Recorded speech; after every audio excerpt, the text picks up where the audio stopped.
জিয়া রহমান যখন প্রেসিডেন্ট ছিলেন উনি কিন্তু শেখ হাসিনাকে ইন্ডিয়া থেকে আনিয়েছেন, পারমিশনটা উনি দিয়েছেন।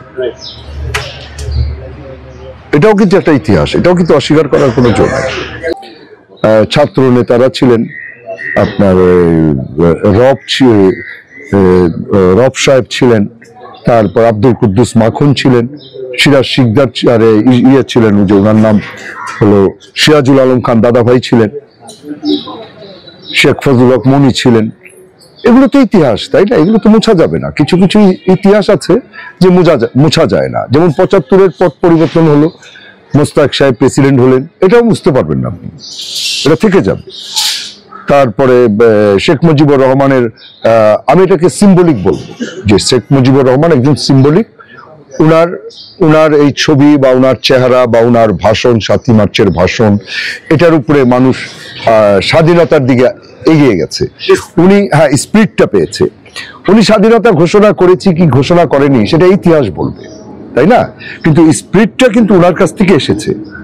তারপরে মনে করেন এই যে ৭৫, এখন মনে করেন ৭৫-এর ১৫ই আগস্ট একটা পট পরিবর্তন হলো। এটা কার নেতৃত্বে ছিল? মোস্তাক আহমেদের নেতৃত্ব। সেখানে কিন্তু জিয়া রহমান ছিল না, যে যত কথাই বলুন, ইতিহাস তো তাই বলে। তো সেখানে ছিল কর্নেল ফারুক ছিলেন। এখন মোস্তাক সাহেব প্রেসিডেন্ট হলেন, বঙ্গবন্ধু শেখ মুজিবুর রহমানকে হত্যা করা হলো, ওনার পরিবারকে হত্যা করা হলো। এটাও কিন্তু একটা ইতিহাস, তাই না? তো এক সময় এখানে প্রেসিডেন্ট হলেন আমাদের সায়েম সাহেব, বিচারপতি। তারপরে আবার প্রেসিডেন্ট হলেন আমাদের, এক সময় ঘুরে ঘাড়ে জিয়া রহমান প্রেসিডেন্ট হলেন। তো জিয়া রহমানও কিন্তু, ওনাকেও কিন্তু হত্যা করা হলো, তাই না? কারা হত্যা করলো? আমরা কি সঠিক জিনিসটা জানতে পারছি এখনো, যে জিয়া রহমানকে কারা হত্যা করলো? জিয়া রহমান যখন প্রেসিডেন্ট ছিলেন উনি কিন্তু শেখ হাসিনাকে ইন্ডিয়া থেকে আনিয়েছেন, পারমিশনটা উনি দিয়েছেন। এটাও কিন্তু একটা ইতিহাস, এটাও কিন্তু অস্বীকার করার কোনো জোর নেই। তো তারপরে জিয়া রহমান মারা গেলেন, উনাকে হত্যা করা হলো, উনি শহীদ হলেন। তারপরে ইলেকশন আসলেন, খালেদা জিয়া যিনি ঘরের ভেতরে ছিলেন উনি বের হয়ে আসলেন, এসে এক সময় রাজনীতিতে ঢুকে গেলেন। ঢুকে ইলেকশন হলো, ইলেকশনে খালেদা জিয়া পাশ করলেন। তারপর আবার হাসিনা আসলেন, হাসিনা ম্যাডাম আসলেন, উনিও পাশ করলেন। এক সময় এই দেশে 16 বছর একটা রাজনৈতিক দলই দেশটা শাসন করলো, তাই না? দেখেন, এটা বৃহৎ একটা দেশের মানুষ কিন্তু অনেক, জোর করে কোনো কিছু কিন্তু করা যায় না। আর বাঙালির একটা নেচার আছে, কিছু নেচারটা হলো এরকম যে আজকে একজনকে তার ভালো লাগে, ইনি 5 বছর থাকার পর আরেকজনকে ভালো লাগে। এটা কিন্তু আমাদের বাঙালিদের মাছপুতুলের একটা, হ্যাঁ, এটা মাছপুতুলের একটা নেচার। এটা হয়তো আমাদের চরিত্রে মিশে গেছে। আমরা আসলে কি চাই, বাঙালি আমরা এই জাতিটা আসলে কি চাই আমরা জানি না। ছোটবেলা বলতেন আসলে 32 নাম্বার যে ভাঙলো, আমরা তো ইতিহাস জানি না, আমাদের জন্ম তো না, আপনারা তো বিষয়গুলো জানেন। শুনেন, আমি আপনার একটা কথা বলি, শুনেন, আমি তো কোনো পক্ষের কথা বলবো না, আর আমি বললেও কোনো লাভ হবে না। কারণটা কি আমি বলি, আপনারা খুব ভালো করে আপনি জানেন যে আমার বাবা ছিলেন বিএনপির কেন্দ্রীয় কমিটির কোষাধ্যক্ষ, এবং উনি ম্যাডাম খালেদা জিয়ার খুব কাছের লোক ছিলেন। তো সেই হিসাবে আমি যদি হাজারো বলি যে আমি আওয়ামী লীগের কথা বলি, এটা বিশ্বাসযোগ্য হবে না। যে কারণে কিন্তু আমি রাজনীতি করি না, যে আমার রাজনীতি করার কোনো প্রয়োজন নেই, কারণ আমি খুব স্পষ্টবাদী একটা মানুষ, আমি সরাসরি কথা বলি। কিন্তু এখনকার যে পরিস্থিতি আমি দেখছি, এই পরিস্থিতিতে সত্য কথা বলতেও কিন্তু আমার কেন যেন এখন ভয় লাগে, যে সত্য কি আসলে এখন বলা যাবে? একটা সময় 16 বছর যখন এটা স্বৈরাচার সরকারই বলবো আমি, এটা অস্বীকার করার কোনো জোর নাই, প্রত্যেকেই বলবে স্বৈরাচার সরকার, কারণ অনেক মানুষ হত্যা করা হয়েছে, জুলাই আগস্টে অনেক বাচ্চাদেরকে হত্যা করা হয়েছে, স্কুল ছাত্ররা যখন রাস্তায় নেমেছে তাদেরকেও হত্যা করা হয়েছে। তো এটা তো একটা স্বৈরাচার সরকার, নাহলে 16 বছর একটা সরকার কোনোদিনই এককভাবে থাকতে পারে না। হ্যাঁ, ভোট অধিকার হরণ করা হয়েছে।